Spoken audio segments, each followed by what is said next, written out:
Okay, today I want to speak about Second Chronicles. And I especially want to look at the third chapter where it says, Then Shlomo, or Solomon, began to build the base Hashem at Yerushalayim. This is extremely important. This is around 966 BCE when the Ben David, the son of David, actually began to fulfill what God had told his father would come to pass. And of course, the Ben David, Moshiach said, tear down this Heichal, and Hashem will raise it up on the third day. And basically, that's what you see in First and 2nd Chronicles. Minutely, historically documented. Yes, from Adam all the way to the decree of Cyrus to go back and build the second temple after the first temple was destroyed by Nebuchadnezzar the Babylonian. If you don't believe that God did this, if you're a denier, a skeptic, you have a big problem, because Ezra gives you all these genealogies and lineages, and he goes into minute detail to document that God did raise up a people. They are the Jewish people. This is their land. He gave it to them.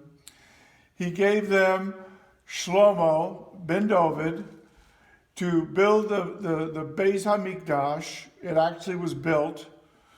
But because of the sin of the people, God abandoned that Heichal, and it was destroyed. But God then brought them back from the Golas. And you see that in the very last verse of 2nd Chronicles.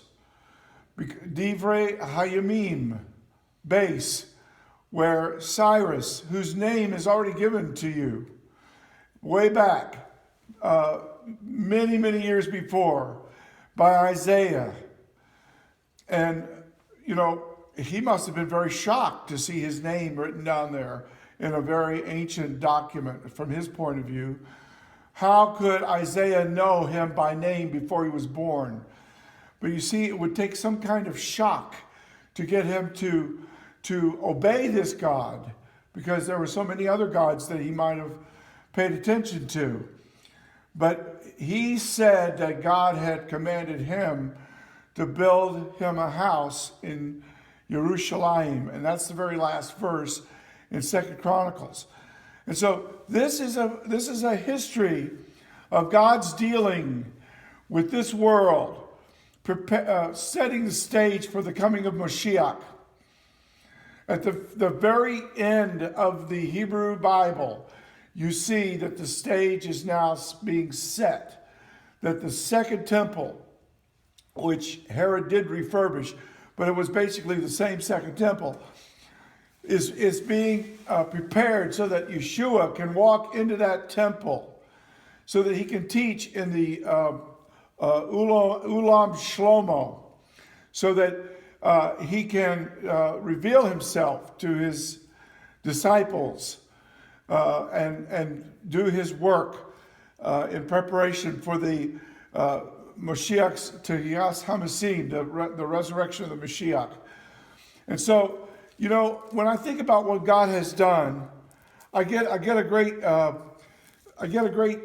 feeling of wonder and amazement. It's really not what we do, friend. It's what God has done. When you study these two books, you see that God has been at work.